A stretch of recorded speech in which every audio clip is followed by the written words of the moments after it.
All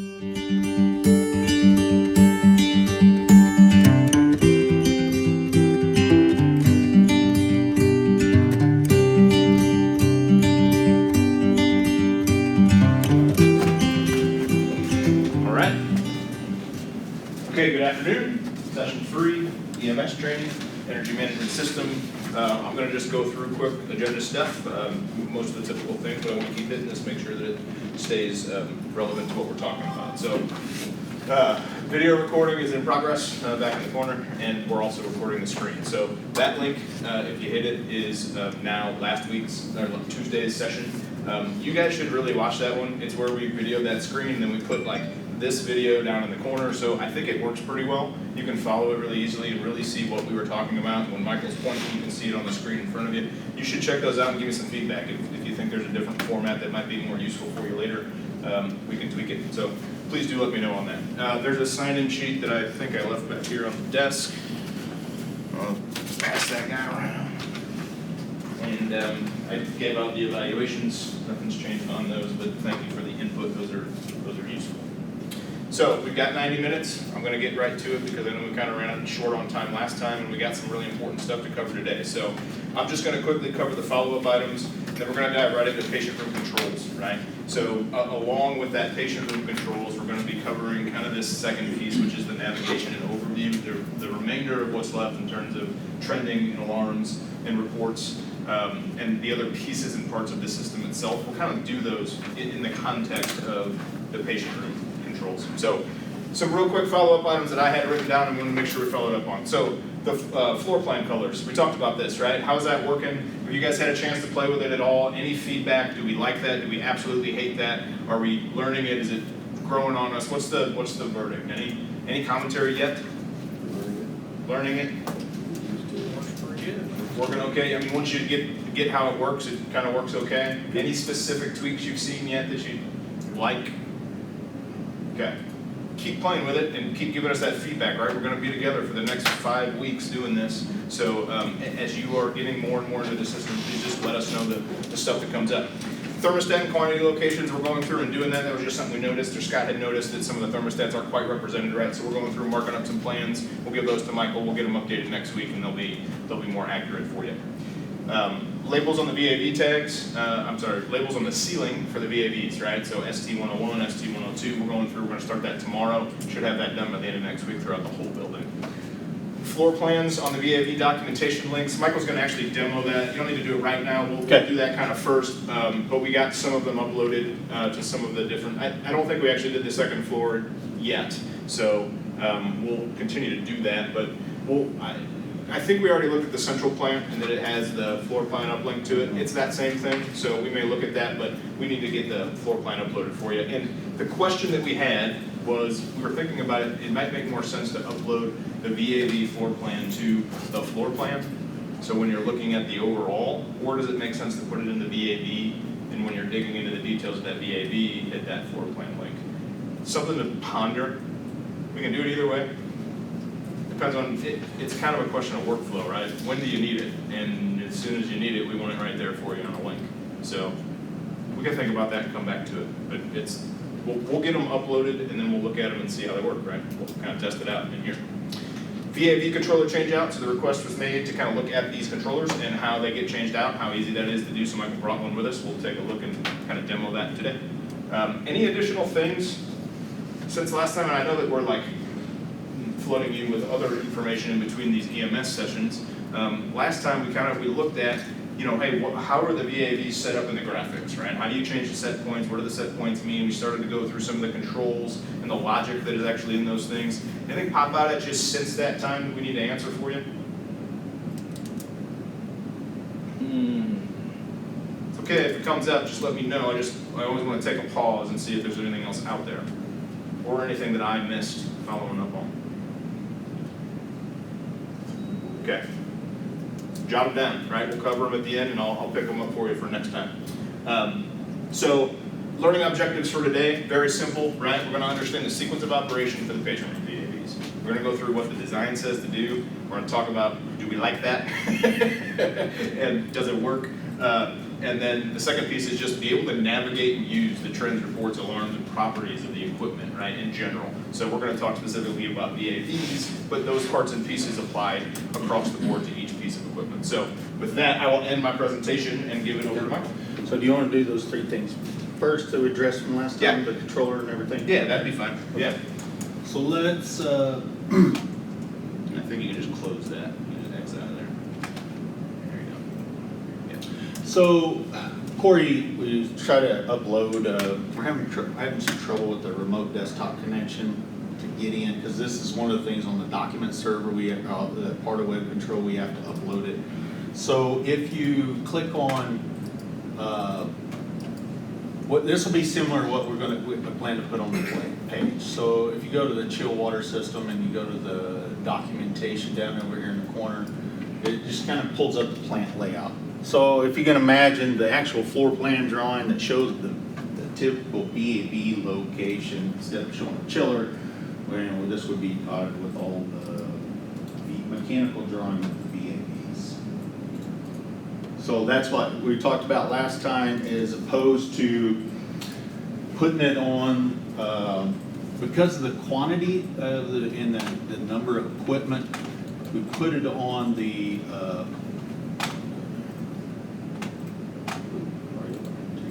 4 times, on the page, just the overall, the busyness and everything that's going on the page. We're just trying to keep it as simple and clean as possible. So you're thinking uploading to this documentation Yeah. tab? Oh, yeah, click on that. Click on that. Oh gosh, you did. Oh, you did get it on there. Okay. So what I had suggested is maybe we take this PDF and we highlight the VAVs for you, which would make it super easy, just to intuitive to kind of find them, like highlight them in red or green or color, so that you can pull out the VAVs really easily. But does that make sense? Is that the right place to upload those, you think? So you've got a problem with MedSurge 5, ST226, you go, okay, I gotta go down there and look at that thing now. You come here and hit the documentation and you go say, okay, so which ceiling tile is ST225 in? And you go, okay, it's here somewhere. 225. Does that work okay? Works for me. Okay. Scott? And this is the design drawing, right? We'll upload the as-built drawing to make sure that it's actually there. Yeah. And as we're going around putting the stickers on, we'll verify all that. So, make sense? Yep. So will we have both, or you gonna change them over to the as-bills? Either, what do you want? I was just gonna post the as-built, because I don't know why you would want the design documents here, only because you're really looking, I mean, Specifically for what's there. I think so. You're kind of looking for location of them. It's dealer's choice though. If you want both, we can combine them into one PDF, and you can have this sheet and flip the page, and it's the shop drawing on the next sheet. The only problem is that will be differences, right? Yeah. Design drawings won't show where they actually are, so it could be confusing on which is which. So you might, if you want the design drawings, you go to the iPads and you pull up the design drawings. That's fine. Make sense? Mm-hmm. Okay. Okay, we'll do that, and again, play with it. If it doesn't work, if it's not the right solution, we can change that. So last time also we talked about changing the name, right? So on a particular space, I think you guys changed one of those. I think it's Maybe this that one. one. One of those. Here it goes.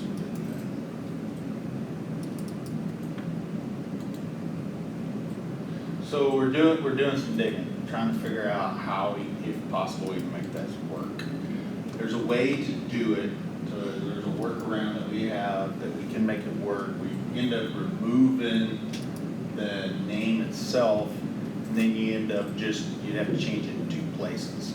Or we called Automated Logic and asked them if there's some way we can make that. If you do change it, because if you stay in that tree over there, Joe, in the second floor, it's getting real slow. Mine just crashed. I don't know why it's been so slow. It's crawling.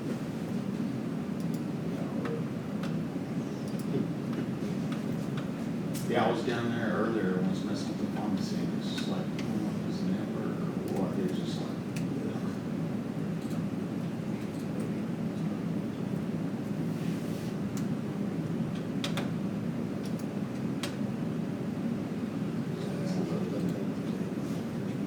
it's done this a couple of times today, so.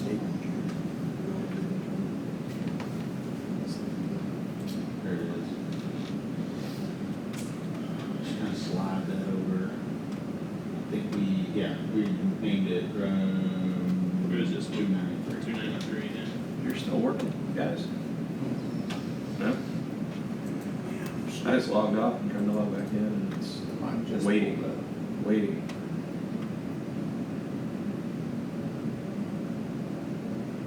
I've said it a couple of times, generally if it's the server itself, you'll get an error message from Internet Explorer. And so a lot of times if it's a network and if it's out there and it sees it, it's just slow coming back or something like that. It's not necessarily the computer or the server, it could be something on the network if they're changing something or doing something. It's happened a couple of times today.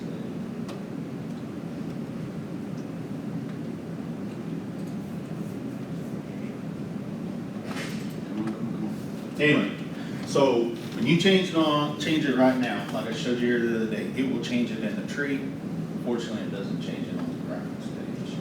There's a little tool we use, it's called the View Builder. You can upload the View Builder file, change it, send it back to the server, and it changes. It's easy to change. It's not hard to change, but it's something that takes another tool.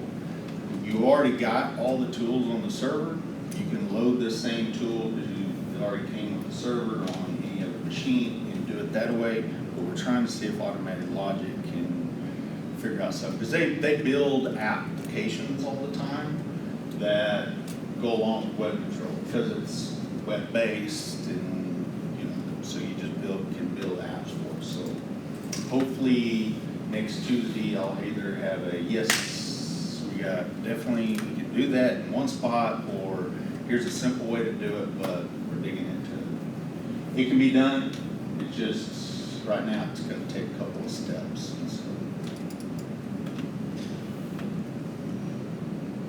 So while this is hopefully catching up to the network. Third thing, any questions on that or whatever? Hopefully I have a better answer for you next Tuesday. So this is what a VAV controller looks like. You look at one of them up in the ceiling, it's got the cover on it. Looks like this. This is actually, they redesigned them 2 years ago because of the amount of applications we have today with remote mounting of actuators. You can actually remove the actuator from this section and put the controller by it or around it. You can extend this cable because this is just a Belimo actuator, really. They buy, Automated Logic buys these Belimo actuators from Belimo and installs them at the factory on the controller. So the controller itself, of course, is in this section. You pop the cover off, and I had to have one of the guys because these are so new. I really haven't messed with them that much. And there's all the circuit board behind the scenes. This covers up generally the wiring, but the terminal strips are labeled right here. They did this for a reason. So number one thing happens a lot of times is people working up the ceiling and working with VAV controllers is getting the wires where they're touching each other and ends up cause problems or short out a thermostat or whatever. So they put it behind this cover to help protect it underneath protect the terminal strips. So almost all your VAV controllers in this building are this right here, ZN 341As. And a 341A has three digital outputs, 4 universal inputs, and 1 analog. That's why it's called 341. If you look at any of our controllers, that's why the controllers are designated as 610-4, has 6 digital outputs, 10 universal inputs, 4 analog outputs. A 551 has 5 digital outputs, 5 universal inputs, 1 analog output. So just the model number of the controller tells you how many inputs and outputs you got. So it makes it kind of handy. If you know what kind of piece of equipment you have, I need got a decent sized air handling unit, I need at least a 616-6 or ME812U, then those numbers tell you how many outputs, inputs, and analog outputs you got. Makes sense? So I'm gonna send this around, everybody can look at it. Pretty simple. You can mount, it just mounts on the shaft like this. Mounts, goes over the shaft of the VAV box, tighten it up. I think this is a 10 millimeter, if I'm not mistaken. And then screw it down to the shaft, put a screw in it, and it's secured to the side of the VAV box. Okay. Any questions on the VAVs, or the VAV controllers, or controllers in general? They come back up for everybody? Good. Getting there, but the whole building's rated.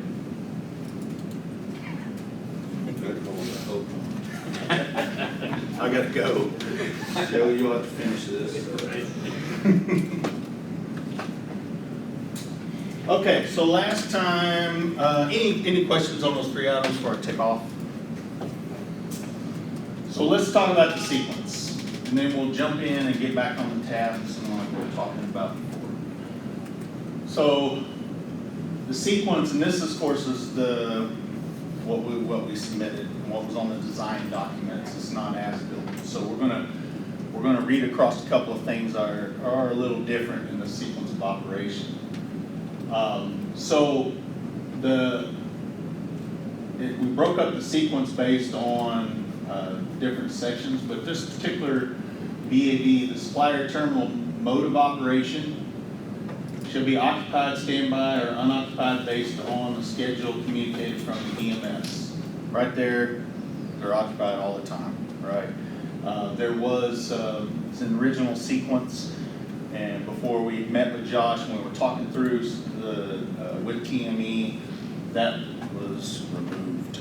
So it has the capabilities at any time of being unoccupied. Unoccupied doesn't mean being turned off, right? Unoccupied means it's going to maintain unoccupied set points. Joe, click back over there on that drawing, or on the graphic. So right now, click on that gray area, Joe. Where at? Sorry. The gray area, the little bar down there. This gray, yeah. Right now, the heating unoccupied set point is at 55, and the cooling unoccupied set point is 85. It's never going to do that unless we remove the schedule or change the schedule where the things can do it. So, but every zone has the future capabilities of being able to do it, and it'll be real easy to just remove the schedule and you can do it.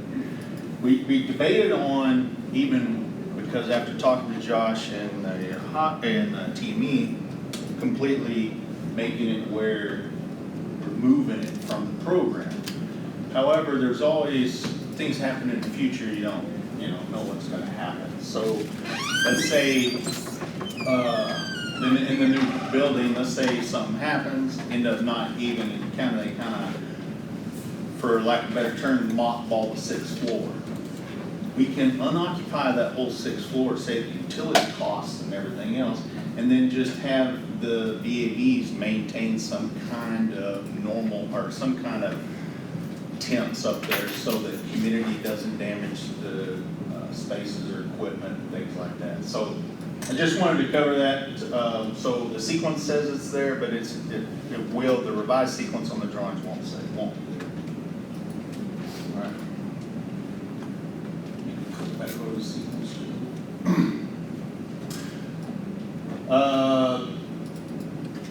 Again, in space occupancy sensors, those occupancy sensors are not in those, you need the patient rooms, so there's not any occupancy sensors being utilized in patient rooms now. The space occupied mode, so the space temperature set point shall be adjusted by the occupant and thermostat between minimal and max set points. Further detail with the terminal unit primary air damper occupied at minimum airflow and occupied at maximum airflow at schedule.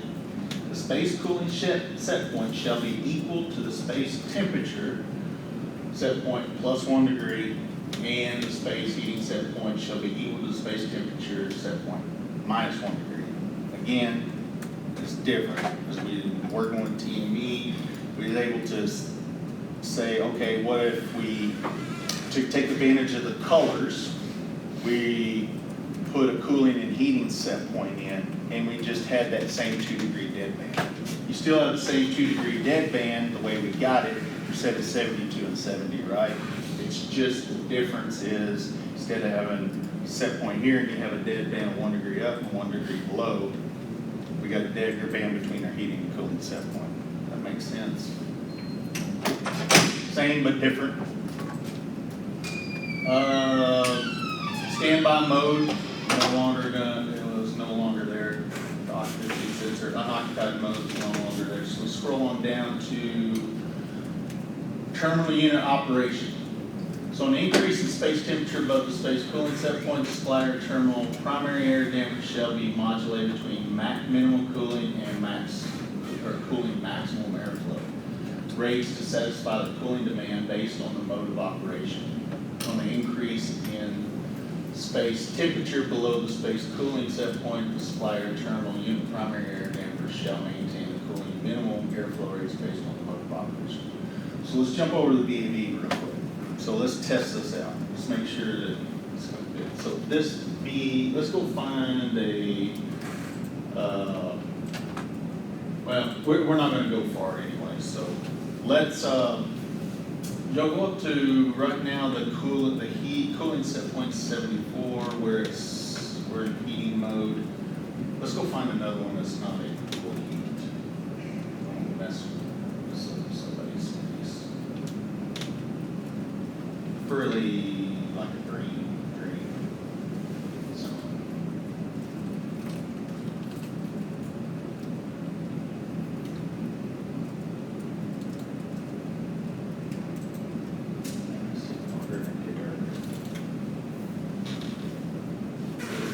Is it slow for everybody left? Yeah.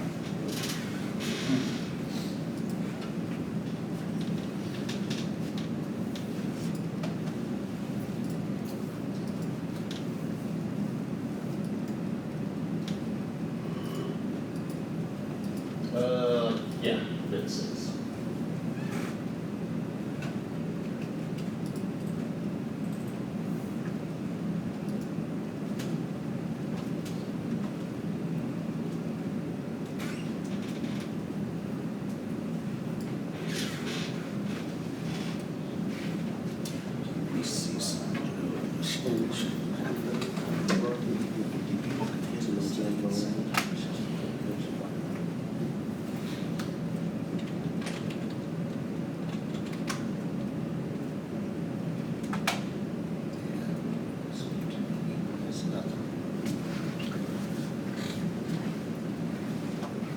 Too many people on it? Nah, you can put 50 people on it. It's just web pages, so I mean, web pages really don't have a whole lot. I don't know why it's so slow. But, I don't think it's actually the server. I think there's something else going on. So let's, right now the screen is happy, right? Because we're 69 degrees and our effective heating set point is 68. Effective cooling set point 70. So let's look at, go up to the properties page, Joe. Let's go to the I/O points. Probably a little faster.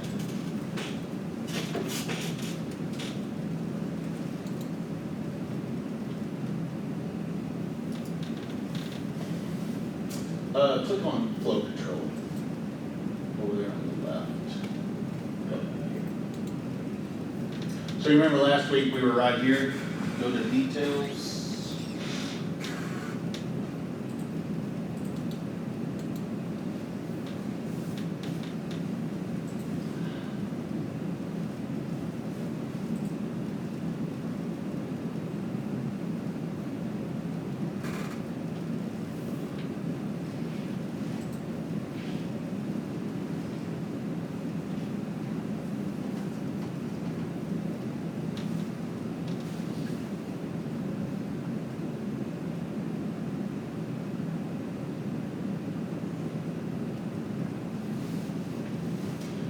So I'm gonna have him try this. I'm gonna have him restart the server, just to make sure it's not the server real quick. It only takes a couple minutes for it to start up. Because we're not gonna make it to the whole VAV. You have to get your error message. Huh? This go to this page cannot visit displayed. So, there we go. He just restarted. Did it restart it? Your guys? Corey. It didn't actually restart the computer. It just, this application that runs on the machine, just kind of like restarted it. Takes just, a minute or two, and it should come back up. But I don't think it's the actual server, but we'll see.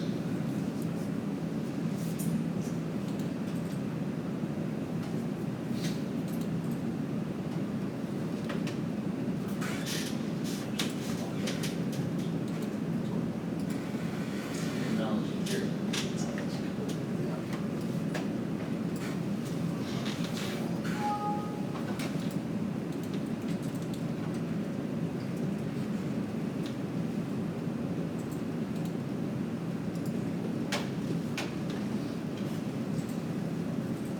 Alright. You close that.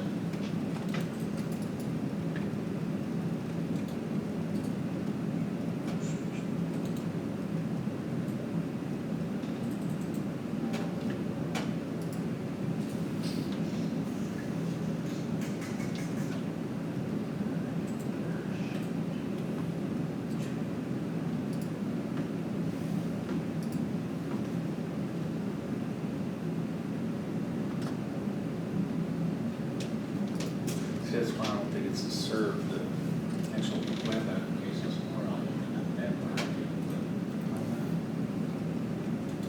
Okay, let's go to flow control. There we go. Details. Ah, shoot.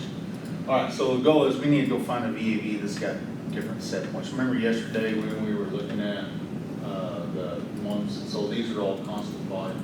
Let's jump over to one of those other rooms that would have a different set point. Maybe one of those did. Flow control. Yeah, click on flow control. Details.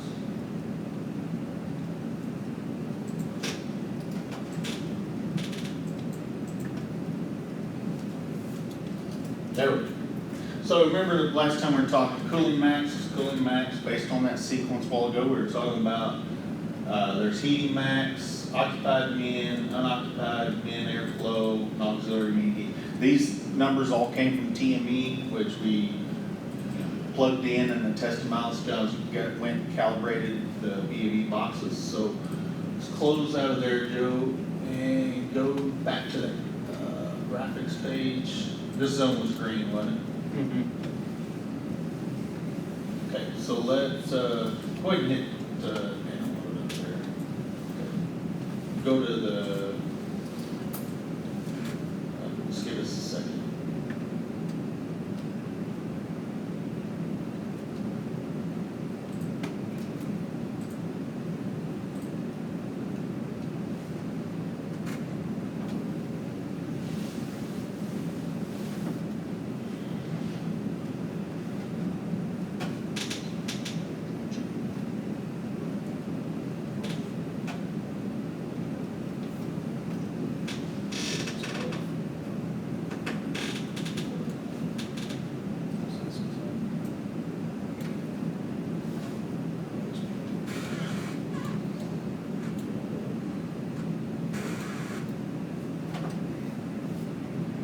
Click on properties, Joe.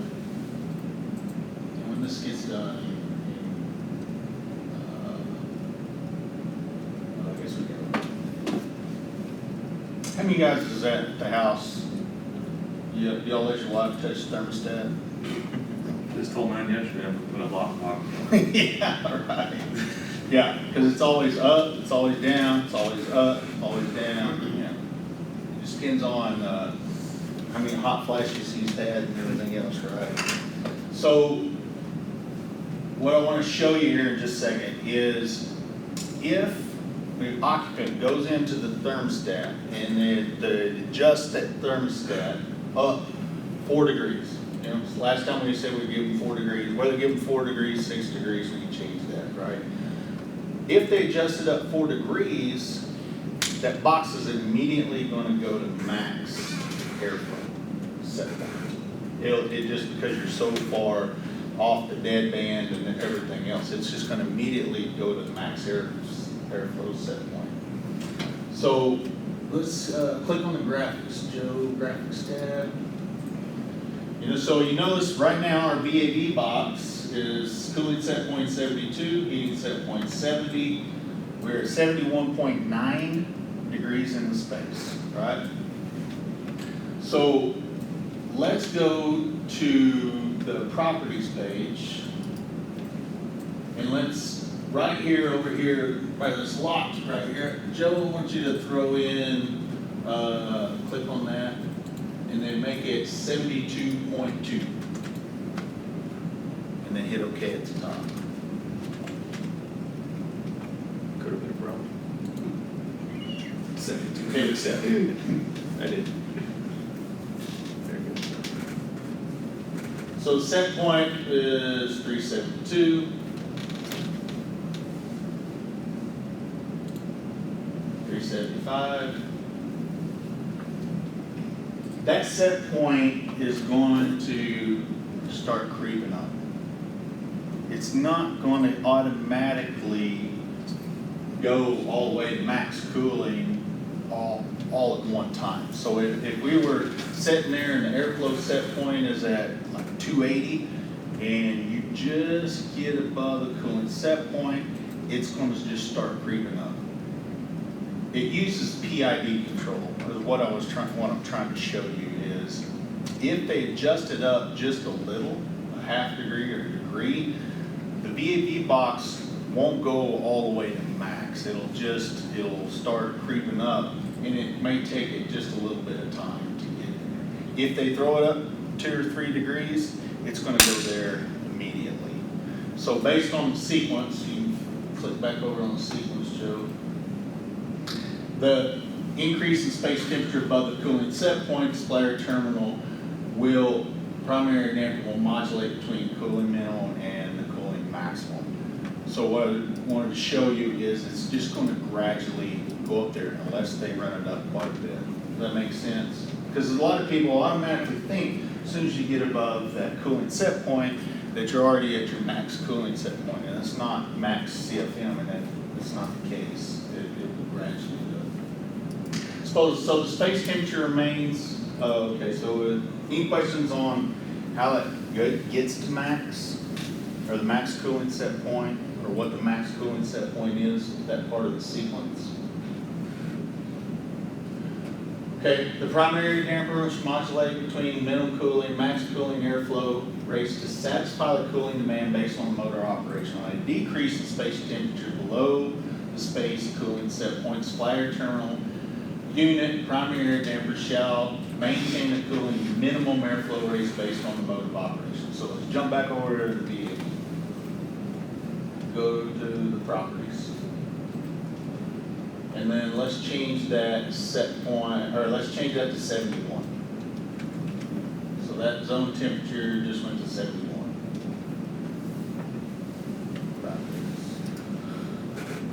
So that set point will now go down to your minimum airflow. The minimum airflow set point. So once you drop below the cooling set point, it's going to try to, because it uses PID control, it's going to try to maintain right at that set point, wherever it can find this happy medium.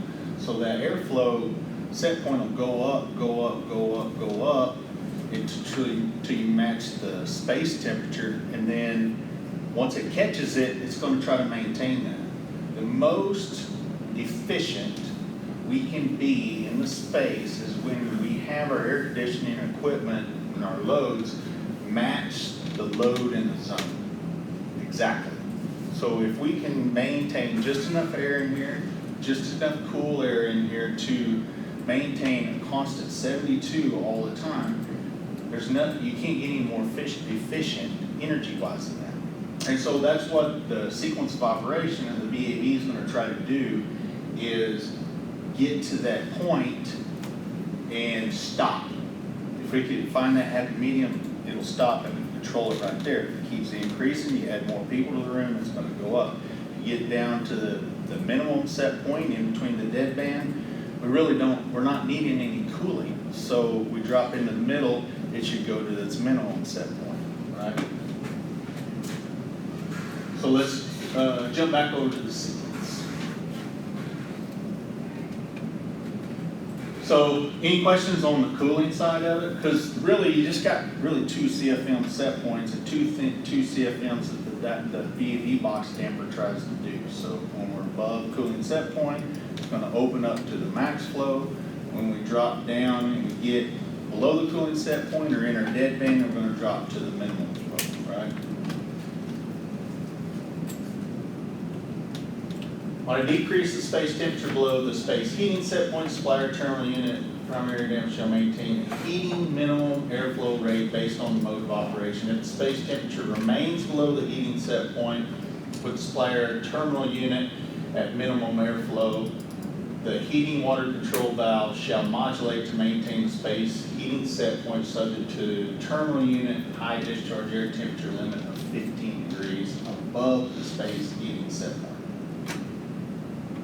If the space temperature remains below the space heating set point with the terminal unit discharge air temperature at 15 degrees above the space air set point, supplier terminal unit damper shall modulate between the heating minimum and heating maximum scheduled airflows while maintaining a discharge air temperature from the terminal unit 15 degrees above the space heating or set point. So one of the things that they have or on their sequence as far as the energy conservation measure is we control the discharge temperature of the VAV box also. So let's click over, Joe, and go to that set point or space temperature again. Yep. And let's make it 69.5.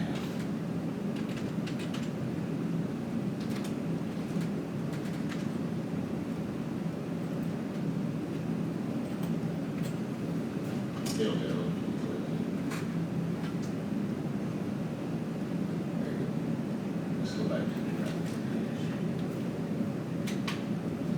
Now it should start happening. We've done all this pretty quick, so the damper's still modulating back down. This damper, I think the actuator is like a 2-minute actuator. But what typically happens in your trying to control space temperature doesn't change very fast, right? I mean, normal. You guys have some areas that have some high air changes that we can make that space temperature change pretty quick, but usually, like when we all came in this room probably started gradually warming up just because of the 300 BTU or 400 BTU per person that's in here. But as it starts increasing, it still takes a while to change the space temperature. So this damper is pretty slow by design. It is not going to try to change real quickly, because if not, you're going to get this. If you got one zone doing this, and then the next zone's doing this, going up and down, then your air handling unit's going up and down, then the valve on the air handling is going up and down, then the chiller's going up and down, you got pumps going up and down. The whole building's just rocking back and forth all day long. And the idea is that we can stabilize and get everything controlling as dead on as we can. Again, that's the most efficient we can be controlling the air conditioning system. So I noticed, what I think I noticed, correct me if I'm wrong, when Joe bumped that down, the airflow CFM went up above set point. So This CFM was already going up, and we changed it real quickly. That's what I was saying. We're doing it faster than this, thing. But by locking that, it'll automatically override the set point CFM? If you override the CFM, but we're overriding the temperature, so the box That's what I should meant then to say. still track.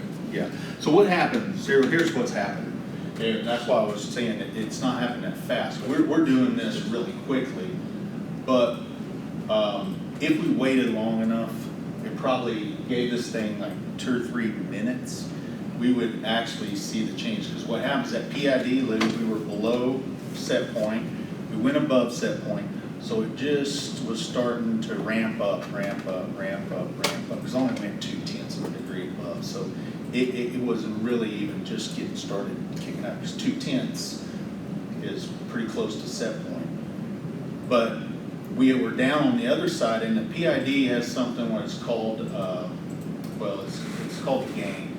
So the gain of the PID is it's sitting there running and it gets below, it's got to go all the way back the other direction when you change the other way. So its design is slow so that we can maintain the space temperature, and we did this really fast. And so we were doing it faster than it would react to it. So I was actually hoping to see it switch faster, but we were doing it quicker than what it actually did. But we sat here and gave it a minute or so, right?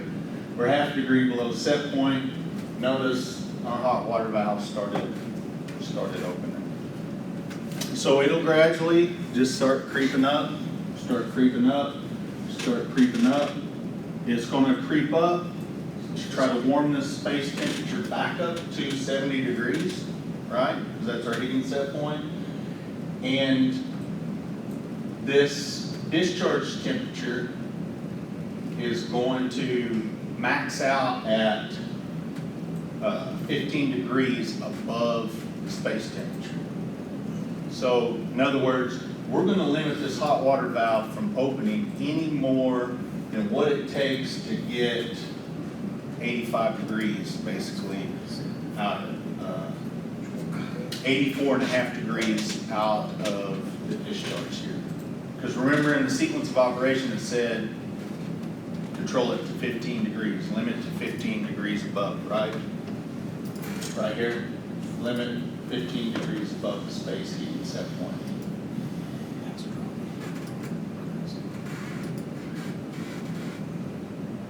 Does everybody follow me? Does that make sense as far as the sequence? So what happens typically a lot of times is you generally don't have everything in the building all at full heat at one time unless there's a problem.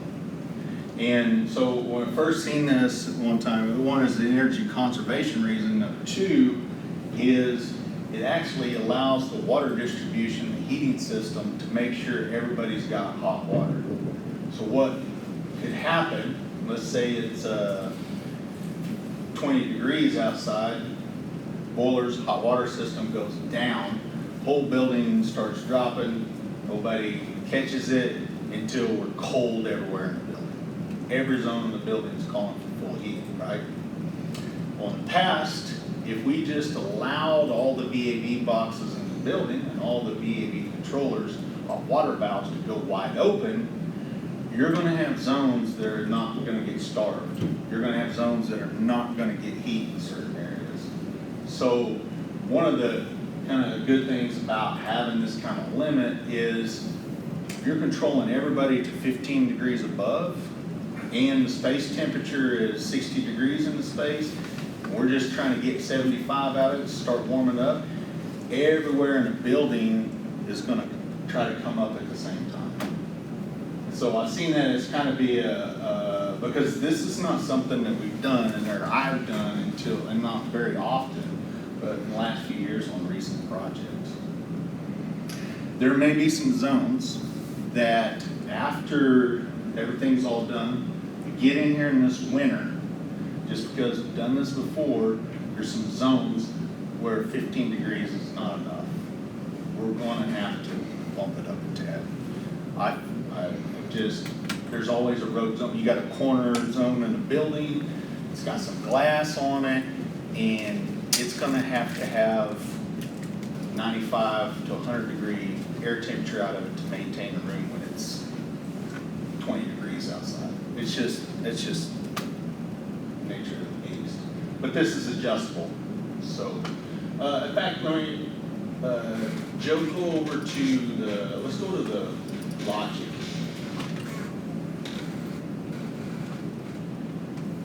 Right now, we're going to scroll down a little bit, scroll down a little bit, scroll down. that the heating, high discharge air temperature control. This says 65, but here in the next couple of days, it's gonna say 15. Right now, we're going through an all hot water balance in the building, verifying all the discharge temperatures, all the heating cool capacities. So we've had to override this to see how much total capacity we can get out of all these hot water cools. But we're fixing to global change all this back to 15 degrees pretty quick. So I just want to kind of show you where it's at. It's in there. You can change it back to where this is gonna end up being 15 degrees here in the next few days. But it's at 65 right now, because we're trying to see what our total heating capacity is out of the coils when during the water balance. Make sense? Okay, Joe, anybody got any questions on the heating side of things? Because that kind of takes care of the overall VAV, what the airflow does, what the discharge temperature, the hot water valve, how it controls to the space temperature.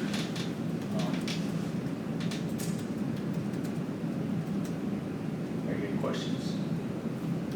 Michael, I assume that all of that information, or all the reactions of these devices are somewhat customizable, right? So you're putting yeah. in like response times and gains and dead bands and all these different things.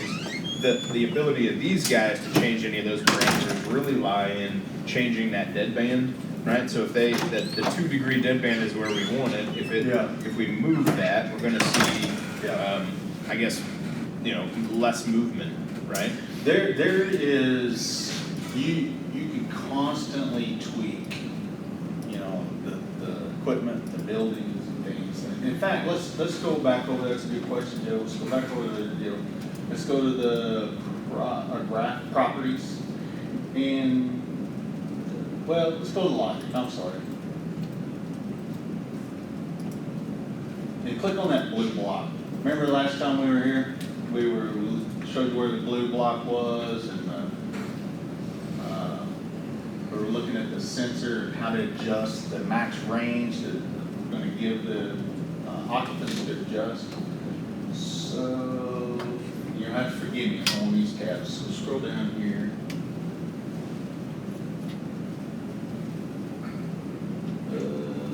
Not that. Details. Scroll down here. Oh, not that.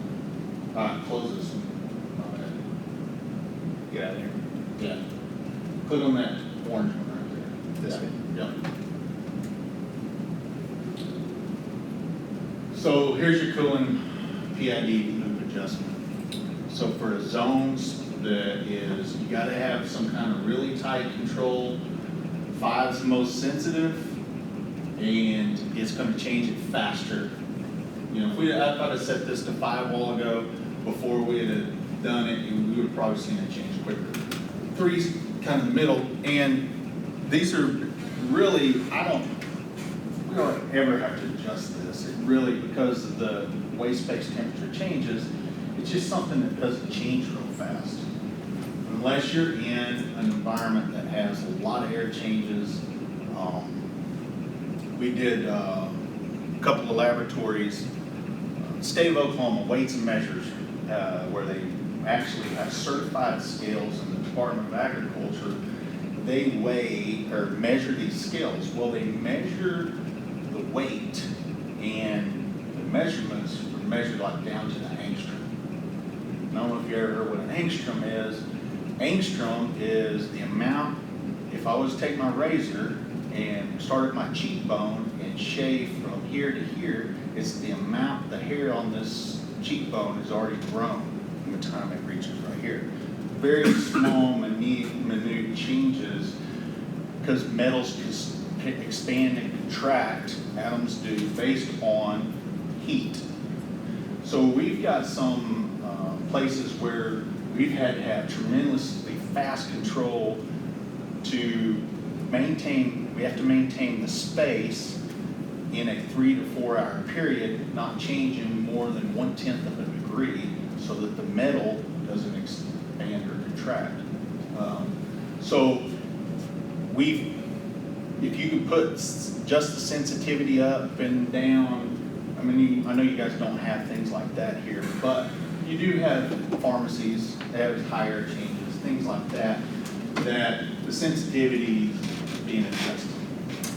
So let me ask the question, and maybe, I remember we talked about this, right? Here's the deal. If I'm speaking for you guys, right? You get the call when the patients move the thermostat and nothing happens, right? Where they don't sense, yes, the space in this room is changing. Mhm. So, and obviously there's a balance there. The faster we change it, the less it manages to a set point, right? It goes wide open, it goes wide closed, it kind of bounces back and forth, it goes a little bit crazy. You're being inefficient, all those kinds of trade-offs, right? Mhm. So, is there a middle, what is the trade-off? Is there an opportunity to see, like, hey, we move this thing and suddenly hot air is coming out of that diffuser, patients go, oh, great, it's coming, right? Instead of what is probably the smarter thing to do, which is let it gradually reach that set point, but we're trying to manage that perception of the patients, and that's pretty difficult to do while we manage the efficiency of the If system they at the run same it up time, 4 right? degrees, Yeah. they're gonna feel it. It's gonna It go. will in just a matter of seconds. It's Yeah. gonna pop the hot water valve open and go. Okay. Because of this right here. Maintain the set point of 1 degree. That's why I told you to go to 69.5. Yeah. If you went all the way down past 69, that hot water valve would go wide open, immediately go to full heating mode. So this is that control. So this, a lot of times in other places, we put this a little wider. We put this 2 degrees or so, but everywhere you look in this hospital, I bet it's here. Yeah. It's because where we spoke earlier, Josh and them mentioned, we got to have this happen. And so it is. So if they go 2 degrees above or below the set point, they're immediately, 20, 30 seconds later, they should start feeling heat coming out of the room. So it is. So maybe it is pretty well dialed in. Yes. So that we'll see that. Okay. And that's typically controlled here.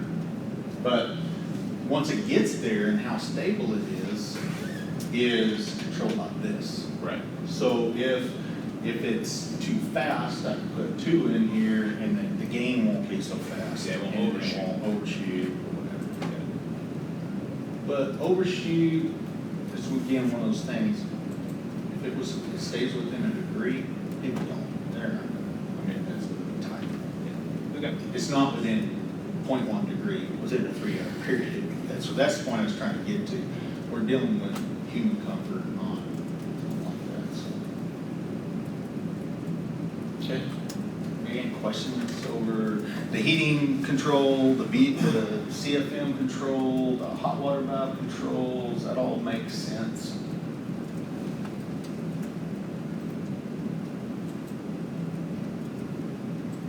That already there. That's why our hot water valve's already stuck in the back on. It's pretty, a lot of the spaces are pretty quick, pretty responsive. So let's check back our sequence real quick. What's our next? Schedule airflow, and discharge air template. Set points for all control bands, set point limit, set point increment values, set point decrement values, time delays of the parameters shall be adjustable from the EMS. All parameters shall be commissioned by the E. And then here's the alarm. So these are the alarms. High leaving air temperature above 95 degrees, low leaving air temperature below 48, excluding the cat bed, of course. Space temperature alarm, 5 degrees above the space temperature, 5 degrees below, 10% above below the CFM. So you should never have that first alarm, because you can't really set the space temp at 85 or at 80. High leaving air temperature above 90. So the supplier temperature in the duct. If it gets above 95 degrees, be alarmed. I see.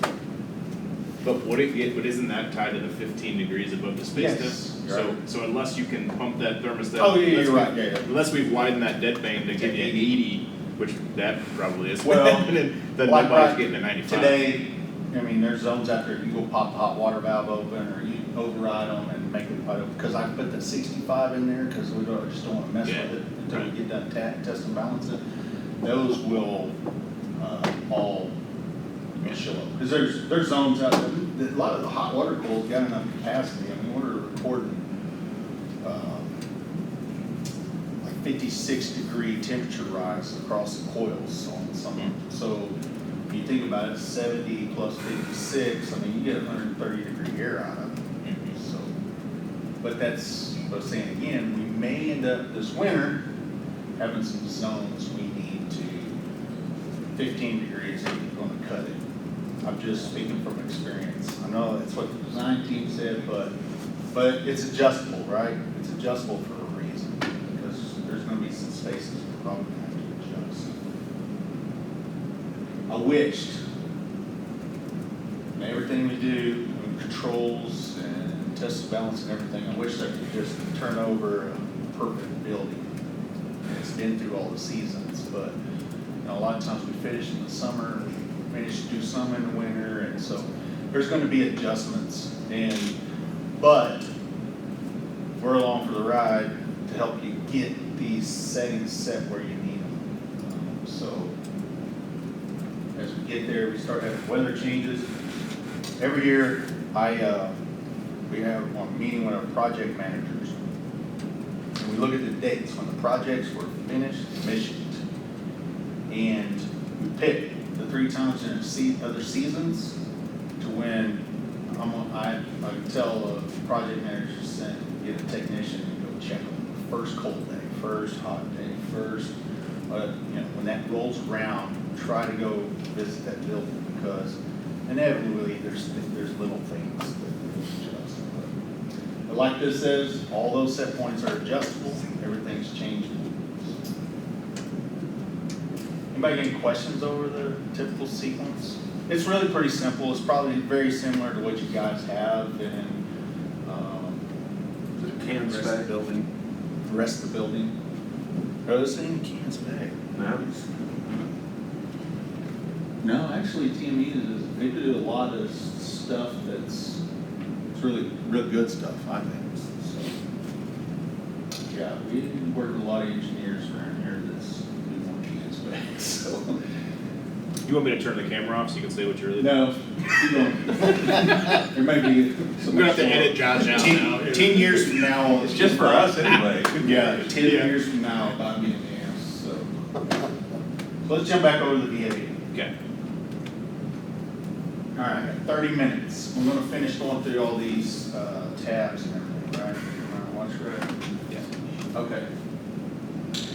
So, any other questions on just the graphic itself, or the set point bar, or sequence of operation, or did we gotta go clear that over on it first, don't we? The properties.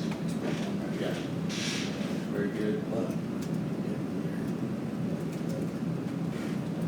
So this page right here, we're gonna start right here. Well, let's back up. Let's go to the control program. You guys seen this last time, right? It just kind of popped down through here, Joe. There is multiple places throughout the system in different tabs to adjust the same thing. It's in a whole bunch of locations. So if you're unsure of what you're looking for, you want to try to figure out where that set point adjustment is or something like that, click up here. You can't tear anything up. And you just kind of click these tabs. Eventually you'll get familiar with where those things are, but it's there. All the set points, for that particular tab, we go down to the airflow control. Okay, I want to back up one thing. We're going to talk about air handling units in a class coming up. Let's see this heating request, cooling request.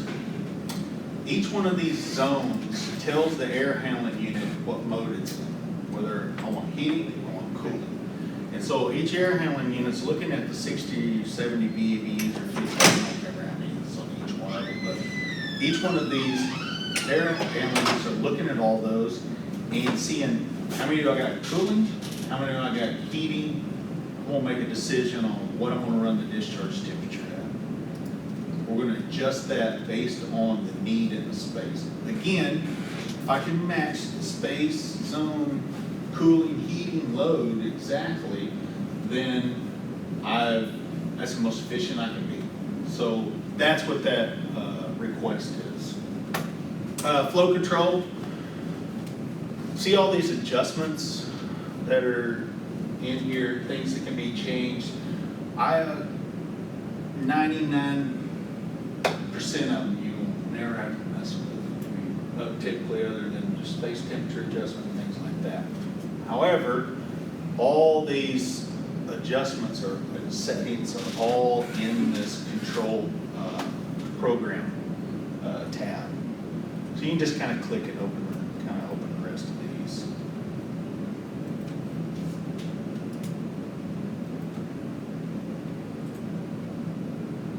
There's alarms.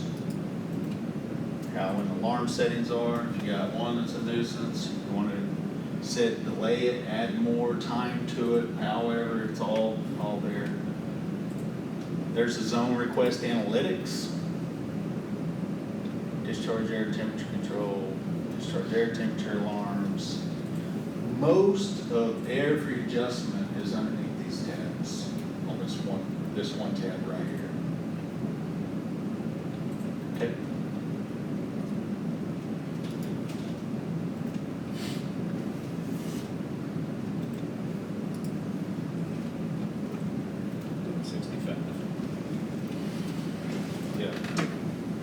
That'll be 15 when we're all set. Well, you know, we do buildings too that we don't allow simultaneous heating and cooling. You know, really don't have hot, you know, a lot of state buildings we do, the state capitol complex, they've really been focused on trying to save energy, save money. I mean, there are, believe it or not, some government people and state folks that really, they do a good job at trying to save some money, but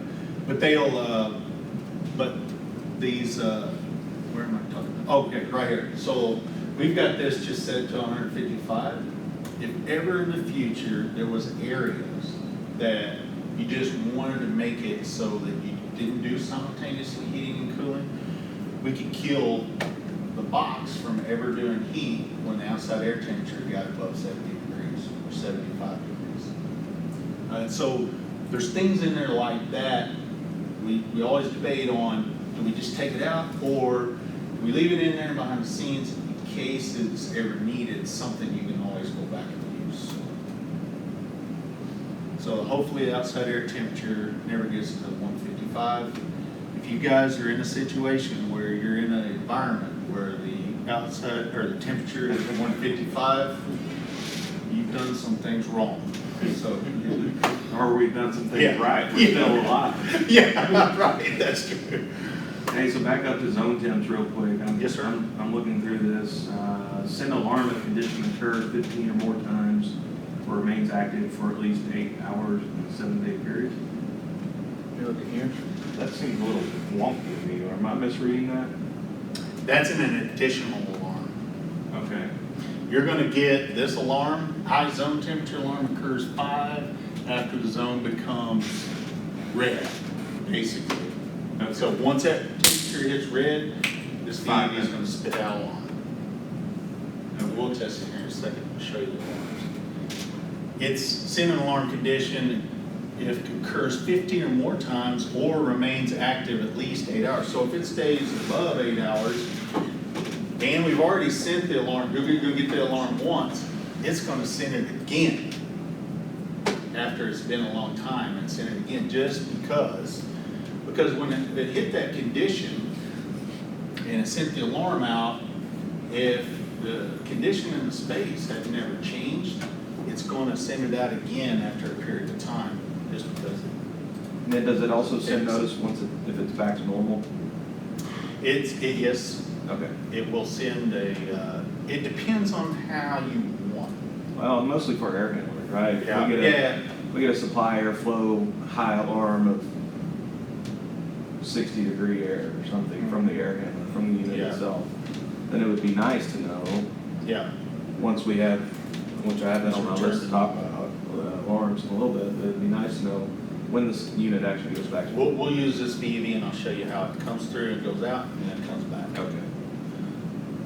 So there's a lot going on behind the scenes is why I want to show you this is there's a lot of adjustments that can be done and but everything should be right here.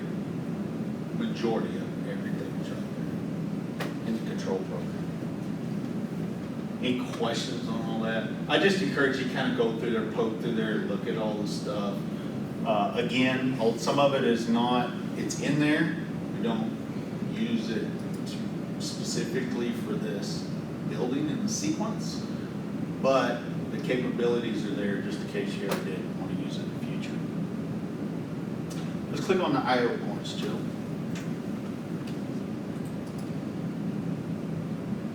This is, when we were looking for a product rep, this is one of the coolest things I thought we had, because just being able to go in, see what input, output, how they're configured, how they're set up. Because I can go take this VAV controller, I can send a guy out to the field. If there's something wrong with the discharge air temperature sensor, according to the program, it is wired to input number 1. So input number 1 on the controller, I want to climb on a ladder, got my head stuck in the ceiling, and look, the wire landed on input 1 is that discharge air temperature sensor. If that discharge air temperature sensor ever quit reading, and the discharge air temperature sensor, and I assumed that it could possibly be this input was bad or something, I could try it on another input. And all I'd have to do is move the only input that's being used on this controller. If you look, as far as backnet analog inputs, we only have one input and it's number 1. So if I wanted to try number 2, all I had to do is move the wire to number 2 and reassign that as number 2. Go ahead and change it to number 2. Right here? Yeah. Hit accept. Watch what the temperature goes to. If you get a open sensor, it's going to read minus 60. It'll read negative 60. So every temperature sensor, if you got an open temperature sensor in our system, and you come up there and you look at the screen, it's minus 60, one or two things. Either the wire's been cut and it's open, or the sensor's open, or No frozen. or one of the monkeys, hopefully it's one of my monkeys getting screwed up. Anyway, so the input is number 1. If you go to it and it is off, like considerably. Typically discharge temperature sensors, when we check them, if they're with plus or minus a degree, we're talking about a discharge temperature sensor. Plus or minus a degree, we don't change or put an offset. If I went up there and that temperature sensor was reading actual of 58, you can put an offset in there of 2 degrees. So this column right here, put 2 in there, Joe. Hit accept, and then the value will start reading 58.15. So can you calibrate something? If you do have areas that are, and here's where it's going to happen, most generally, just because technology, if you think about it, we got humidity sensors all in this building, right? Humidity sensors have a short lifespan. If you get 5-10 years out of a humidity sensor, that thing really, that's a good one. Because you're taking something that's electric and you're measuring moisture, right? I mean, you're measuring the amount of moisture that's in the air with an electric device. And just the technology itself, it's got a lifespan. CO2 sensors, humidity sensors, sensors that are like that, they will drift, start drifting over time. That's just the nature of the beast. But if you have some really critical zones and you need to go calibrate them, you could go in, if it's reading 3% off, go in there and put an offset of 3%. You can put, if it's reading 3% high, you put a negative 3 in there and it'll make that read negative 53, right? Does everybody follow me? Yep. Every sensor we have tied to the system, you can do that with. That's only an interim fix, so. Right. It'll eventually, it's gonna die. Temporary fix. You know, that brings up another good point. Today used to, in fact, I'm not gonna be ugly to Johnson because they're here, but they have platinum sensors, right? I don't know if you guys know what kind of the temperature sensor, if they still use platinum sensors today, or nickel cadmium, is it nickel cadmium, platinum? Anyway, there was two types of temperature sensors in the market. You had thermistors, and then you had RTD type sensors. And Johnson really, 20 years ago, had the best temperature sensors. They were the most accurate, and they had less drift because they were an RTD type sensor. And they would typically be more accurate for a longer period of time. But today, with the technology you have with thermistors, you put a thermistor on and expect it to last the life of the building. You guys will all be well retired before these temperature sensors are, you're gonna get a bad one every once in a while, but they shouldn't drift like they used to in the past. So I've had to actually go get documentation and convince mechanical engineers because they were used to the old theory that RTDs were so much more accurate. But these temperature sensors today are just as accurate and they last just as long. So, but that wasn't the case at one time. I will be honest and tell you RTDs were a better temperature sensor. So all the I/O points are on this page. You can see where inputs, what assignments they are. So the discharge temperature was 1. Our hot water valve, if I look, the drive open part of our hot water valve, these valves are all floating valves. So they drive open, drive closed. And so I think the actuators on those valves are like 120 seconds. Click on that hot water valve. Go to details.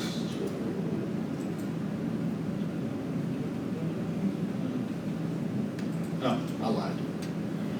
So 130 seconds. So each one of those actuators that are tied on a hot water valve to go from full close to full open takes 130 seconds. 90 So what the, 90 seconds.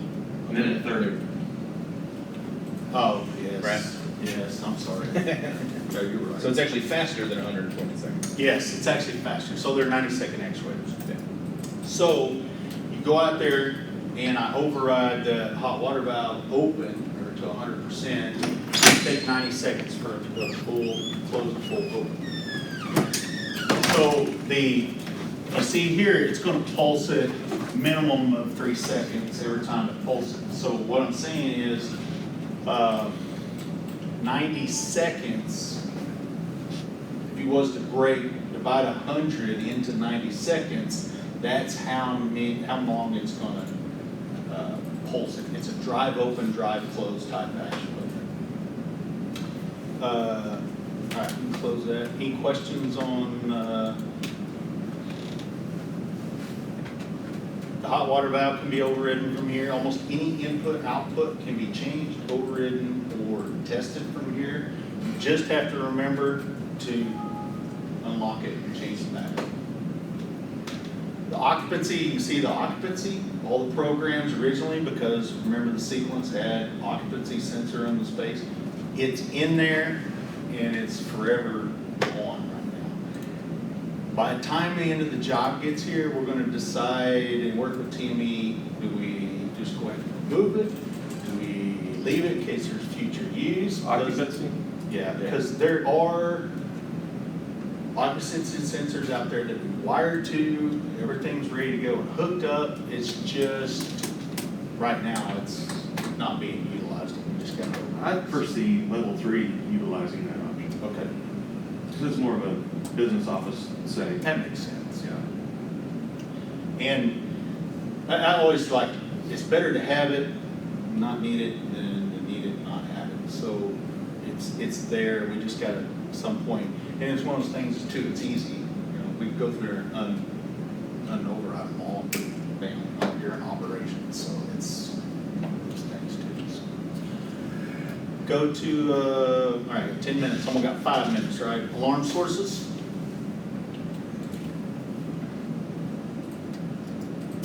Each one of these is all an alarm for this one VAV box.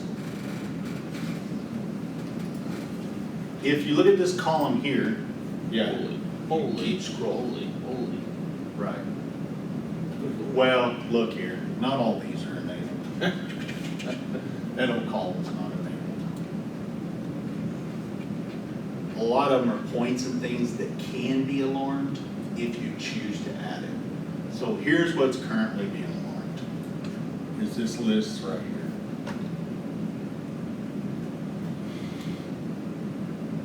And some of them, you know, you were talking about, Josh, asking, well, do we get an alarm when it happens and an alarm when it comes out? Right here, checking this box right here will give you an alarm when it goes in, and an alarm when it turns to normal. There's only, well, I don't think there's anything in here on fault condition. All these require acknowledgement, so in order to make them disappear out of web control when they come up, we will have to acknowledge them to remove. Okay, any questions on that? There's more. You can go through here, add, subtract alarms. We're going to get into global modify. I'm going to show you how you can edit them as bulk later, but if you got an alarm that's a nuisance and it's constantly going off and there's not necessarily problems, we are probably, after we get done with all the training classes that are required, we need to set up a time so I can show you how to fix those, because inevitably we always end up with way more alarms and when everything's way too tight, you're going to be, I don't want you to be bombarded, and alarms are no good if you don't pay attention to them. What generally happens in a lot of systems is after a period of time, you keep hitting them, you just start ignoring it because you got 65,000 alarms. So we want to fix it to where the alarms mean something. When an alarm happens, we want it to be an alarm. Okay. Trend sources. These are all the trend sources. So every I/O point, input and output, is being trended. You can see our hot water valve, discharge temperature, flow control. There's other things in here that we're trending. We're trending it every 5 minutes. So we're taking that point up every 5 minutes. Once we reach 129 samples, we send it to the server. We're keeping 30 days worth of data at the server for each VAV box. But all that can be changed. All that can be, setup's different. You can customize it. I think 30 days is up at the system level. If you wanted a particular point, you want to keep it at 3 years, you can. I wouldn't suggest keeping every VAV box for more than 15 to 30 days, because what happens is you're just building the trend database on that computer, and you got to think about what's useful information, and it becomes an IT issue, and that database grows and grows and grows, and they start having to get additional bigger hard drives. Now when you get ready to move the server to another machine, it just becomes, it takes longer and everything else. So, network points, it's pretty simple. This is the network points going in and out. There's 3 at the top that are spares and not actually being used. BACnet objects, these are all the input and outputs, and then the BACnet addresses. So, if you got Johnson controls tied on the network and ES2 or ALCs on the same network, you wanted to share a sensor, a temperature sensor from ALC over to Johnson controls, there's the BACnet address to pick up that temperature sensor. This used to be a hidden function, but today we just allow it, you know, just because hey, it's BACnet, it's an open protocol. If somebody else, another control vendor's in the facility and needs to pick up that point, we just pick it up. RNet points. RNet is the communication trunk between this controller. If you look, I don't know if you guys noticed this. It's right here. We got power and communications for each one of those temperature sensors. So the sensor mounted on the wall, communication, that trunk, they call it RNet. That's all that is. Checkout. There's no checkout notes on here. All right, let's go schedules. That's the table of schedule. This is where it's running that in the VAV. Every piece of equipment in the building has the capability of being scheduled. However, everything's running 24/7. If you click on that line, Joe, the yellow line, or the gray, yeah. No, that's fine. Never mind. Go to configure tab right there. That's where the schedule that is affecting that piece of equipment. So it's at the heart hospital level, it's affecting everything in there, it's running 24/7, okay? Alarms. Real quick on schedule, so if you changed or added a schedule to this VAV, does the OK Heart Hospital override it, or does it override the Oklahoma Heart Hospital? You know what I mean? It depends. Okay. So if you add a holiday schedule at this VAV, the holiday is gonna take this VAV and it's gonna follow the holiday schedule. Okay. If you add an override schedule, it's gonna follow the override schedule. Holiday and override schedules have priority over normal schedules. And if you look, this is a normal schedule. Oh, and there's a box, ignore schedules above this level. Yeah. So Got it. if I wanted a particular area, that's why we left it all in there, because thought, okay, maybe you do have an area, 6th floor, 3rd floor. So like you said, that's just for shits and giggles. If I go to like level 3, Yep. and then I say add, and I put in some schedule here. Yep, so and let's I go ahead and say- do it. Let's do it. Okay. Let's go add holiday. Let's click on it. Let's go add date. Date. Let's add, say snow day, or it doesn't matter. Do I So add go, click here. Snow day. Yeah. Well, I'm used to dealing with schools. Yeah. Say that 11. That's good. That's a holiday. So hit accept. I didn't see parent teacher conference on the list. Yeah, right. So let's go back to your view tab. So now it's downloading that schedule of all the controllers on the 3rd floor right now. So Okay. go back to your view tab. Now click, go down, up or down one. There. All right. So originally, if you see this line here, that whole floor is off. That VAV or whatever you're on, you can go click on a VAV, go click on a piece of equipment on the 3rd floor. Well, it will be off. Yeah. On 6/11, right? So go click. Yeah. No, Joe, you just turned it off. What I did. No. Oh, There very it is. So originally it was on because the hospital schedule was falling, and then now it's off because of the holiday schedule. So that's true for any area. So if you wanted a normal schedule and we wanted to take level 3 and put a normal schedule in it, we'd tell it to ignore schedules above that level and then put a normal schedule and have it operate at a different level. Maybe there's half the building can operate as a normal schedule, maybe this other half doesn't need to. There's a whole class we can do on schedules because you can do groups and all kinds of stuff. It is really, yeah. Can we pick like full moon? No.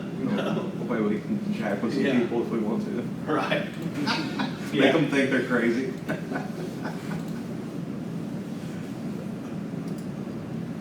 Right, jump back to our B&B.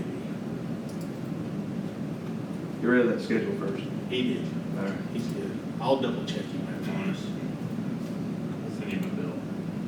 Effective schedules, schedule instances, those are just reports you can run. So if you really got complicated, We do schools where, you know, we have gymnasium that's got to have 2 concessions running, air handling units running for the locker rooms, and we need the 2 units running in the gym. That's the only part of the section of the school that runs. It's a separate group, and you can look and see what all schedules and instances affect them and all that. So. Alarms. There you go. That's what the alarms look like. When you click on a piece of equipment, notice over there in the top right corner, you see that little red alarm button?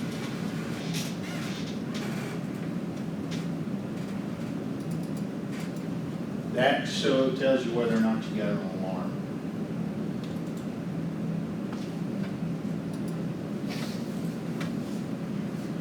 Wherever you're at in the tree is where the alarms for the whole system are.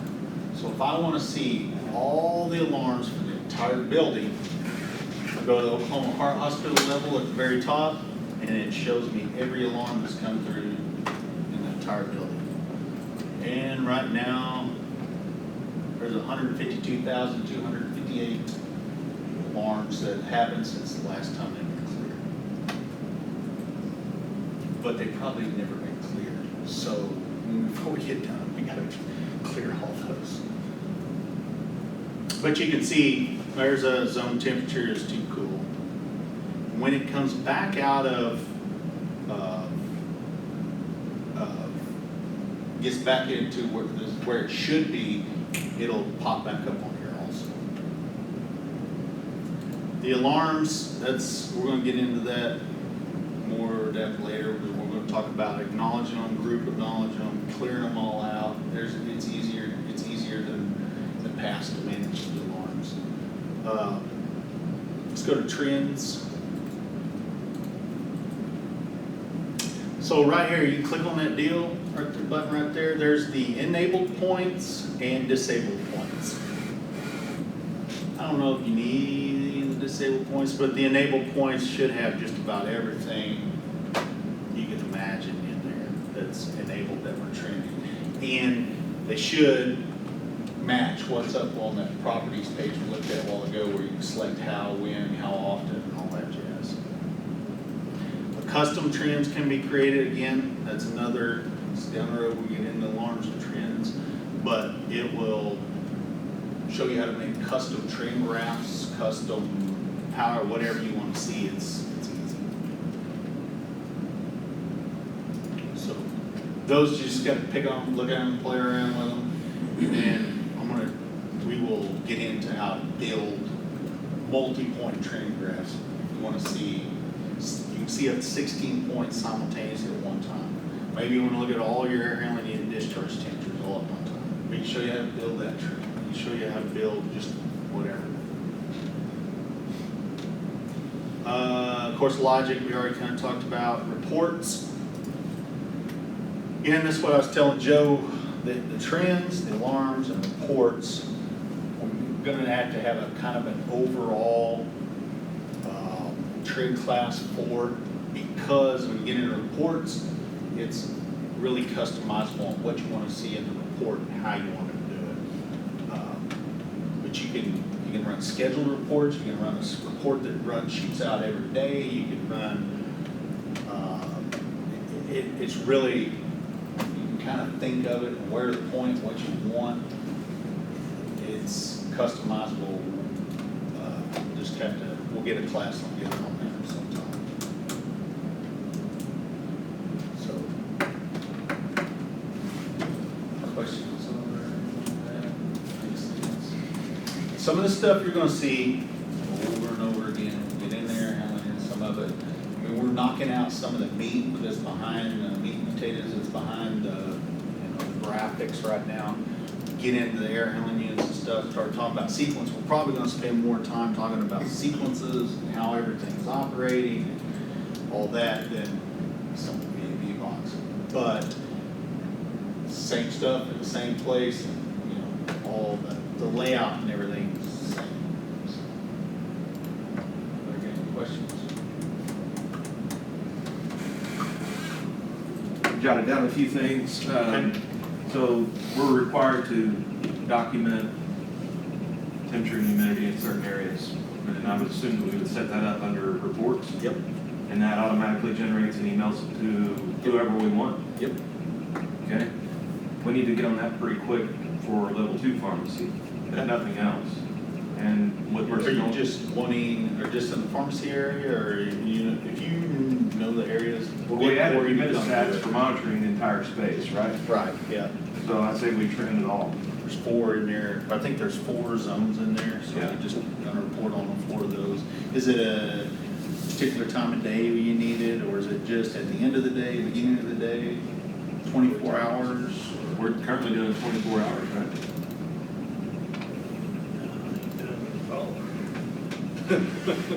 For the Want us existing to do building. it. Huh? I've said there, yeah, over there it'll be once a day. Right now, Is we're it, keeping up with ORs and stuff. 3 times a day. 3 times a day. So is it, Over there, I think just once a day is fine. They just need to check it every day.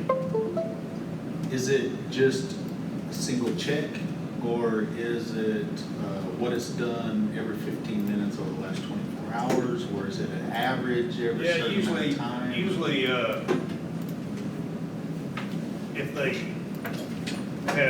they'd like to see it, let's say they want, hey, I want this week, and we pull it up, they want to see it as you've checked it, which, yeah, I'd say every 15 minutes Okay. would be a good, and, you know, they call once a month and want us to print out their Trend. trend form. And our trend is every 15 minutes, 24 hours. Yeah, ours is, it's 10 or 15 minutes, every 10 or 15 minutes is So, what we got now. so to me, that kind of, or meet that, what our, maybe our best bet is we may change those sample rates on those trends like we've got already set up. We're trending them probably at 5 minutes now. Yeah. May train them at 15, and then, because if not, you know, every 5 minutes for, you know, it's gonna be a big report. But if we do it every 15, and then we can run it like once a day for the last 24 hours at noon, 1 o'clock, or is there a particular time of day to capture the last 24 hours, or does that matter? Doesn't matter. Okay. Like the large, they're supposed to check theirs 3 times, every 8 hours, they're supposed to go in there and write their temp and humidity down. But they don't want to do that, so we got to train them. We do. When they need it, we'll just run it out. Oklahoma Blood Institute, and we've got areas where they, of course, they keep cord blood and things like that we have reports. Well, the Department of Health, they have quite a few areas we have to send them reports every day. So one of them's like every 30 minutes, some's faster, some slower, so that's why I was asking. I know the pharmacy, they can bring their little testers from home, and ours is reading this, and yours is reading that, and well, throw yours away, you know, so. Did you put yours on the wall exactly next to the Right. sensor that's on the wall? All right, alarms and notifications, so we got 155,000 in there today. At what point, or where are we kind of approximately with getting to that point, right? Because Well, we can go there and clear all, those are just been in there since we had time. So we can go ahead and get emails set up and just get started on all that stuff. I don't want to bombard you guys Right. with all this crap until we get ready. But I mean, we're getting close to where we just wipe all this out. it's a little risky for us, because we're flying by on the weekends with nobody here. Yeah. Right? So, our weekend guys cover call, and they carry pagers. Hey, Well, yeah, weekend guys are on call, carrying pagers. Currently, the Johnson system sends a text to an email address that goes to that pager. It's really wonky. And so that was next on my list of questions was, Is there any sensitivity to the text that you can send to a pager? Yeah, we can send it to a pager. So what it is, so you have like, you use AT&T or Verizon. What is it? It's US Mobility or something like that. So typically what they have is like, they'll have it's almost like an email address that's for that particular pager number. Right. And so our web control can send out a email, basically it'll look just like the message you get, but it goes to the pager. So then is there like a character limit or anything that you know of? I don't. I just don't want to have to relearn all the language, right? Right. So if it needs to be as clear as possible when we get ready to set those alarms up. And if it's just standard text, that's fine, as long as we can Yeah. read it on the pagers. Yeah, Nowhere else. should be able to. Okay. I'll double check, but we've done it to pager systems before. All right. A lot of times today, lots of places it's smartphones because Yeah. companies smartphones. Right. I don't know if you don't do Be nice. What is it, just a text? that. Same thing. Yeah. It looks the same way and goes straight to somebody's cell phone. But then it's like, it's your phone number at AT&T.com. It's easy to set. Yeah. What's a little bit challenging is making sure that they get it when they're dead asleep in the middle of the night, right? Yeah. So when the pager beep, beep, beep, and then their wives kick them out of bed and say, hey, you're getting an alarm at work. Yeah. But if it's just some random text message tone, then maybe not, I don't know. Right.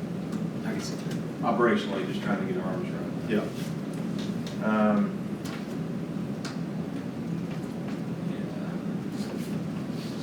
Does anybody else have any other questions or things to bring up?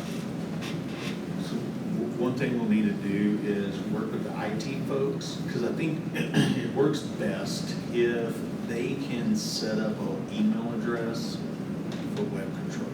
And then web control sends that email through that address, and then boom, we can send Send it it wherever, that makes sense.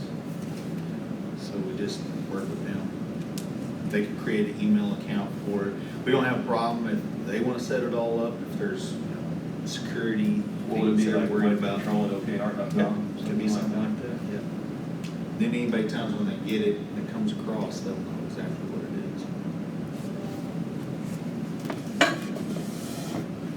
is. So Josh, is it possible to have it set up to where it's sent to your cell phone instead of that pager? Yeah. It sure is. I think what we had to do is just make sure we had it set But on what, text. I mean, that would it's be- blanket though, right? So everybody gets the text message, on call or not. It's not an option. I guess you can go into your phone and turn off notifications. There's ways in here, we can set up, we probably could have a meeting and set up, Schedules. because the alarms can be rotated.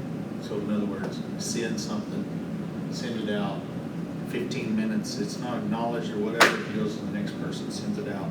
And then at different time periods. And so all that stuff can be massaged. And it's not just, it can be set up so it's not just blanket. It can be a kind of a scheduled rotation at different hours, days. Okay. It's really, it could be set up, I think, to meet what you guys are doing. We just probably need to meet and talk about it. Okay. Because that is it can be a complicated, not complicated, but yeah, it can be complicated. I'm not sure, but it's complicated. You guys are complicated. The system's pretty easy, but you guys, the way you work is complicated. Why don't y'all bring us up to speed? I know you met this morning on where we are today and kind of where we're headed. That way, as operators, they know really what's kind of still in limbo. In our minds, everything's kind of still in limbo at this point, right? We can go in and make folks happy with their exact location or their ST whatever. But as far as you saying we're done, call me if you have any problems. We'd like to kind of know where we're at in that process and where we're headed. So if you don't mind, I know, both of y'all talked this morning, so just fill in the group. Well, speaking just me personally, and how we typically handle projects, especially of this type and size, we're gonna be here watching it and tuning things for a couple of months still. I mean, it's not, there's not like there's problems, But there's always things that you can control a little better, can control a little tighter, or we need to watch this. How come this alarm keeps coming in? And just, we run in and we do all the installation, we do all the checkout, we then kind of wait on test and balance, get test and balance done. So, because if we're going to search for problems and the airflow's not right to begin with, then we're just killing ourselves. So test and balance is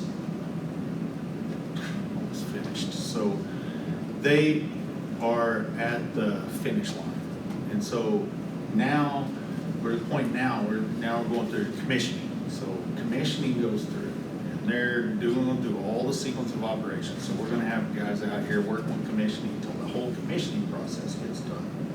And then, still along that way, I mean, it's not like we're gonna be on it all the time, 24/7, but if there's a problem, I answer phone 24/7 if I can.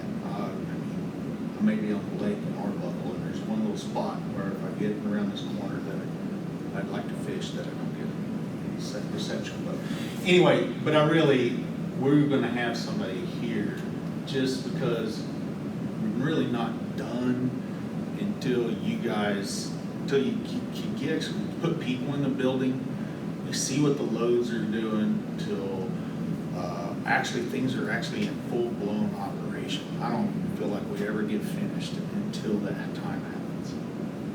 So what we talked about a little bit was like, so between now and the end of June, when Mercy gets in and they start, like, the building is then live. For the next 2 weeks, our focus is getting the plant dialed in and automatic, right? So that the building is generally controlling where it is today. Those loads are gonna change when people move in, and we understand that. But the loads on 2 are already there. So what the focus in the next couple of weeks is get the plant dialed in, get level 2 steady, right? Make sure that you guys are set, and be ready for that, like, first couple weeks of July for Mercy to move in, things to shift a little bit, and to be here ready and watching that and dialing it in. So, the short answer to that is a couple of weeks into July, because things are gonna shift a little bit as loads come in and people, but that's I think, just being ready for that and understanding that your needs are right now. So making sure that the plant's operating and supporting the needs of level 2. So start running the trends. So getting everything set up and operating, but now Michael and ES2 running trends on the cath lab and saying, what did the cath lab do this week, and were there any anomalies that we need to be aware of? What did that low temp chiller do this week, and what are the anomalies that we need to be aware of? Let's trend 6 patient rooms and see what they're doing. This one wasn't occupied this week, this one was occupied this week, so that we're watching those things. And that's what he's saying by dialing it in, right? It's like, now we gotta watch it and trend it and see what's going on. And so what you guys are doing is, if you see a problem and pinging us, perfect. That's what we're doing the same thing. So continue to do that, right? And that's maybe 4 more weeks of that, of us getting everything dialed in, and then Mercy moves in, we gotta dial them back in too. That's kind of the plan that we talked about. I never like to just say, boom, we're done, cheers. Yeah. Right. Because there's a level that we gotta get to that I know that it's not at yet, but this project's the closest I've ever been involved with to handing over a building to it actually being finished before the owner got in. I mean, as close as I've ever been, honestly. We're doing hospitals of children's and VA at different places, and we're in there still fixing stuff and still testing and balancing. Commissioning ain't even started, patients are in.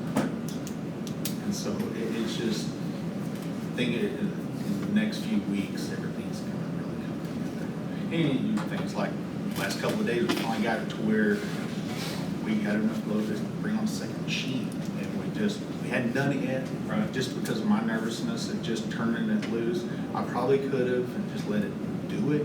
I wanna make sure it works. So, as long as we're not having lost the building today, that we're actually gonna do it tomorrow. We got time. We made it through the third, fourth, final, sixth day. So I want to wrap up and be respectful of your time here. We're running a little bit late night. Josh, if you have a few minutes afterwards, a couple other things for you in terms of the trends and the reports for like level 2 pharmacy or other specific things that you wanna be reporting on right now.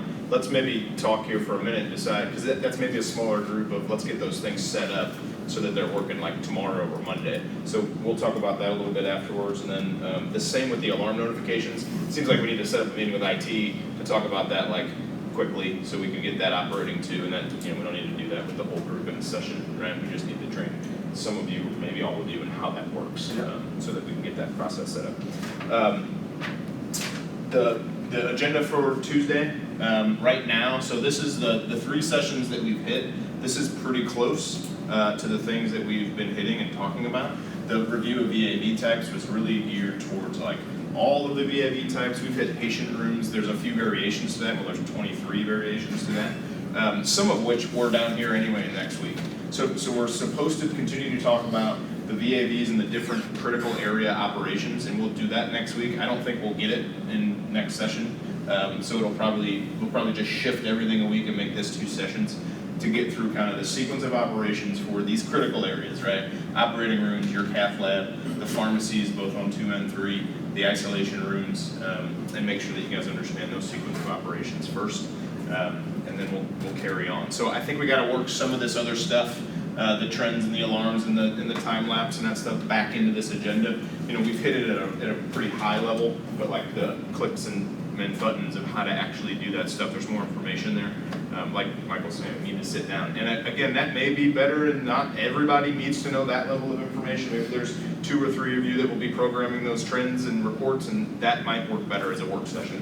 So let's just talk about that and decide what makes sense and where to work those back in. Any other hot topics? Are those the right things to be talking about right now, is those critical areas and how they work and what we expect to see coming? Is that right? I think emergency power, I mean, we're monitoring that, right? As far as the emergency power The systems. ATSs and the UPSs and. I mean, as we ramp up the alarms and notifications, that's gonna be a hot one for us to be aware of, right? Yeah. Is the system on generator power, or is it on normal utility? So I'll put that all under the heading of electrical integration, right? Right. How we're integrated and where we're reporting to and where that, how that all works and reports out to you.